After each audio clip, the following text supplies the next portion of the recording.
আল্লাহ বলেন আমার স্মরণ থেকে যে মুখ ফিরায় নিল, আমার বন্দিগি, আমার ইবাদত, আমার হুকুম পালন, আমি তার জীবন করে দেব সংকীর্ণ এবং তার হাসরের ময়দানে উঠাবো অন্ধ। এই জীবন সংকীর্ণ করার একাধিক তাফসির, এর মধ্যে একটা তাফসির হলো এইটা যে আল্লাহ জীবন সংকীর্ণ করে দিবে মানে তার কবরের মধ্যে তার কবরটাকে একেবারে সংকীর্ণ করে দিবে।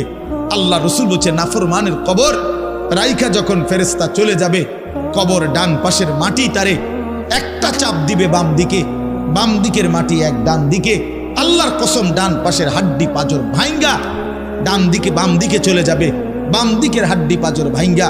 রাসূলুল্লাহ সাল্লাল্লাহু আলাইহি ওয়াসাল্লাম বলছে বন্ধু দেখেন হাত্তা তাখতালিফা আদলাউহু, এই দুই আঙ্গুল যেভাবে এভাবে একটার ভিতরে ঢুকে গেছে, খোদার কসম ডান পাশের হাড্ডি পাঁজর বাম পাশের হাড্ডি পাঁজর এইভাবে একটার ভিতরে ঢুকে যায়। এইটার অর্থ এটা।